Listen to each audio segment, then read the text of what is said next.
Hello. মঞ্চে উপস্থিত সমস্ত গুরুজনদের এবং আমার সামনে যারা বসে আছেন, আমার মা, ভাই, বোন, কাকা, জ্যাঠা, সকলকে প্রণাম জানিয়ে আমি কয়েকটি কথা বলছি। আসন্ন লোকসভা নির্বাচন, ভারতবর্ষের 18তম লোকসভা নির্বাচন। এই লোকসভা নির্বাচনে রানাঘাট তপশিলি কেন্দ্রের তৃণমূল কংগ্রেস মনোনীত প্রার্থী মমতা বন্দ্যোপাধ্যায়ের স্নেহদণ্ড প্রার্থী ডাক্তার মুকুটমণি অধিকারীকে ঘাসের ওপর জোড়াফুল চিহ্নে ভোট দিয়ে বিপুল ভোটে জয়যুক্ত করবেন। মমতা বন্দ্যোপাধ্যায়ের উন্নয়নের ধারাকে বজায় রাখতে, মমতা বন্দ্যোপাধ্যায়ের হাতকে শক্ত করতে তৃণমূল কংগ্রেসে ভোট দেবেন। আপনারা সকলেই জানেন, মমতা বন্দ্যোপাধ্যায় যে কথাটা দেয় সে কথাটা রাখে।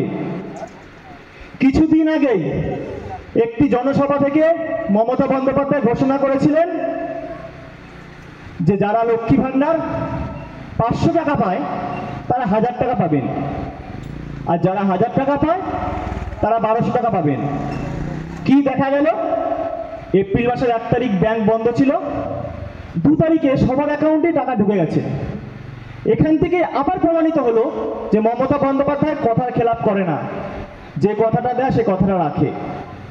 আর নরেন্দ্র মোদী, তিনি যে পুরো ভারতের ওপরে চলেন সেটা আপনারা জানেন, আমরা সকলে জানি, সেটা প্রমাণিত হয়েছে। 14 সালে ক্ষমতায় আসার আগে নরেন্দ্র মোদী সবাইকে বলেছিল প্রত্যেকের অ্যাকাউন্টে 15 লক্ষ টাকা করে দেওয়া হবে। আপনারা কেউ পেয়েছেন? কেউ পেয়েছেন আপনারা টাকা? 15 লাখ টাকা কেন, 15 পয়সাও কেউ পাননি। কিন্তু ঠিক সময় মতো মমতা বন্দ্যোপাধ্যায়ের কন্যাশ্রীর টাকাটা, রূপশ্রীর টাকাটা, লক্ষ্মী ভাণ্ডার, বিধবা ভাতা, বয়স্ক ভাতাটা ঢুকে যাচ্ছে। এই ভোট দেওয়ার আগে এগুলো ভাববেন। আর কি বলেছিল? বছরে 2 কোটি চাকরি দেবে। আপনারা প্রত্যেকটি পাড়ায় গিয়ে খোঁজ নিতে পারেন, দেখবেন যারা চাকরি করছে সবাই রাজ্য সরকারের চাকরি। খুব কম লোকই দেখবেন সেন্ট্রাল গভর্নমেন্টের চাকরি করছে, রেলের চাকরি করছে। এখান থেকে আবার প্রমাণিত হলো যে তিনি পুরোটাই ভাওতা দিয়েছিলেন। রেশন নিয়ে কয়েকটি কথা বলি। লকডাউনের সময় থেকে যখন মমতা বন্দ্যোপাধ্যায় ফ্রিতে রেশন দেওয়া শুরু করলেন, তখন সিপিএম এর বন্ধুরা, বিজেপির বন্ধুরা সবাইকে বলছিলেন যে ফ্রিতে রেশন সেন্ট্রাল গভর্নমেন্ট দেয়। যদি ফ্রিতে রেশন সেন্ট্রাল গভর্নমেন্ট দিত তাহলে গত মাসে নরেন্দ্র মোদী ঘোষণা করতেন না যে এপ্রিল মাস থেকে সমস্ত ভারতবাসীকে ফ্রিতে রেশন দেওয়া হবে। তিনি যে আবার ভাওতা দিলেন সেটা আবার প্রমাণিত হলো। কেননা এপ্রিল মাস ফুরিয়ে মে মাসে পড়লো, কেউ কেন্দ্র সরকারের ফ্রিতে রেশন পাননি। যে ফ্রিতে রেশনটা পাচ্ছেন সেটা মমতা বন্দ্যোপাধ্যায়ের দেওয়া। তাছাড়াও একটি কথা আছে, আমাদের ভারতবর্ষে 140 কোটি মানুষ, তার মধ্যে 70 কোটি মানুষ কেন্দ্র সরকারের রেশনের আওতায় পড়ে। তা বাকি 70 কোটি মানুষ কি অপরাধ করেছে? তারা কি তাদের ভোট দেয়নি? মানুষকে দুরকম ভাবে ভাগ করে ফেলেছে নরেন্দ্র মোদী।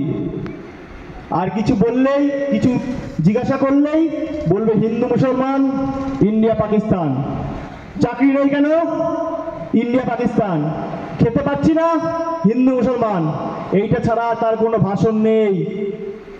আর সিপিএম এর বন্ধুরা বড় বড় ভাষণ দেয়, বলে আমাদের সাদা ধুতিতে কোনো লাল দাগ নেই।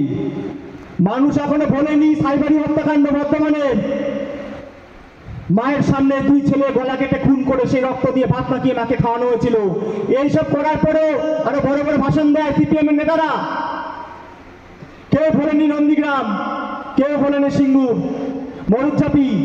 বেশি দূরে যাব না, এখন মহিলাদের নিয়ে, মহিলাদের সম্মান নিয়ে বড় বড় কথা বলছে। ধানতলায় রোডের মধ্যে একটি বরযাত্রী যাচ্ছিল, বাস যাচ্ছিল, বাসের থেকে মেয়েদের নামিয়ে এই সিপিএম এর নেতা কর্মীরা ধর্ষণ করেছিল। তখন কোথায় ছিল বড় বড় কথা?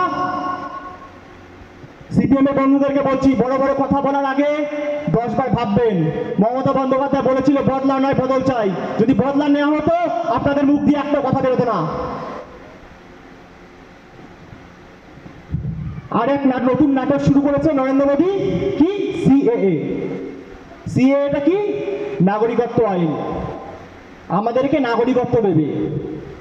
আমাদের ভোটে জিতে তিনি প্রধানমন্ত্রী হয়েছেন, স্বরাষ্ট্রমন্ত্রী হয়েছেন, বিভিন্ন রকমের বিভিন্ন নেতা মন্ত্রীরা আমাদের ভোটে নির্বাচিত হয়েছেন। তারা কি করছেন? তারা বলছেন আমাদেরকে নাগরিকত্ব দেবে।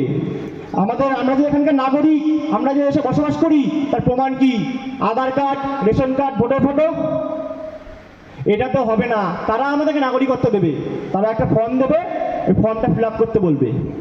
যদি ফর্মটা ফিল আপ করেন, তাহলে আপনি প্রমাণিত হয়ে গেলেন আপনি এই দেশের বাসিন্দা নন। আপনি বাংলাদেশ থেকে এসেছেন, আপনি পাকিস্তান থেকে এসেছেন, আপনি আফগানিস্তান থেকে এসেছেন। লজ্জা থাকা দরকার নরেন্দ্র মোদী। তুমি আমাদের ভোটে জিতে প্রধানমন্ত্রী হয়েছো, আর আমাদেরকে বলছো আমরা এই দেশের বাসিন্দা নই। তাহলে ভোট চাইতে আসার আগে একবার হলে ভাববেন। যদি লজ্জা থাকে, ভোট চাইতে আসবেন না। এরপরে কি হবে? এনআরসি। সিএটা হলো মাথা, এনআরসিটা হলো লেজ। এনআরসিটা কি হবে? সবাইকে ধরে ধরে ডিটেনশন ক্যাম্পে পাঠানো হবে। যারা প্রমাণিত হয়ে গেলাম যে আমরা এই দেশের নাগরিক নই, তাদেরকে অন্য জায়গায় পাঠিয়ে দেওয়া হবে। দেশ থেকে বের করে দিতে পারবে না। যতদিন মমতা বন্দ্যোপাধ্যায় আছে ততদিন পারবে না। আর যদি আমাদের দেশ থেকে বের করেও দেয়, আমরা কি বাংলাদেশে ঢুকতে পারবো? পাকিস্তানে যেতে পারবো? আফগানিস্তানে যেতে পারবো? পারবো না।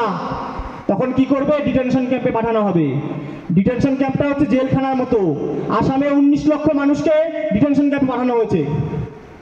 মা এক জায়গায় থাকছে, বাবা এক জায়গায় থাকছে, ছেলে এক জায়গায় থাকছে, সবকিছু ভেঙে তছনছ করে দিচ্ছে। লজ্জা থাকা দরকার। যদি সিপিএম এবং বিজেপি কর্মীরা, নেতারা ভাবে ভয় দেখিয়ে তৃণমূল কংগ্রেসের মুখ বন্ধ করে রাখা যাবে, তাহলে ভুল ভাবছেন। তৃণমূল কংগ্রেসের দল ঘাস ফুলের দল। ঘাস কেটে কখনো শেষ করা যায় না। কাটবে যত, মারবে যত, ফুটবে তত ফুল, রক্ত দিয়ে লিখে দেবো আমরা তৃণমূল। আর যখন সিএ কাগজ নিয়ে আপনাদের কাছে আসবে ফিল আপ করানোর জন্য, তখন আঙুল দেখিয়ে বলবেন, ঝাঁটা উঁচু করে বলবেন, আগে তুমি ফর্মটা ফিল আপ করো, তারপরে আমাদেরকে বলবে ফর্ম ফিল আপ করতে।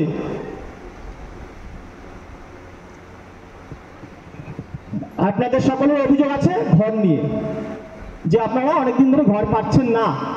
গত 7 বছর ধরে ঘর দেওয়া বন্ধ হয়ে আছে। কেন্দ্র সরকার থেকে কোনো টাকা পাঠাচ্ছে না। ঘরের স্কিমটা কি? 60% টাকা রাজ্য সরকার দেয়, 40% দেয় কেন্দ্র সরকার। যেহেতু 7 বছর ধরে আপনি টাকা পাঠাচ্ছেন না, মমতা বন্দ্যোপাধ্যায় একটি জনসভা থেকে ঘোষণা করেছেন 31 ডিসেম্বরের মধ্যে সকলকে ঘর দেওয়া হবে এবং পুরো টাকাটাই রাজ্য সরকার দেবে।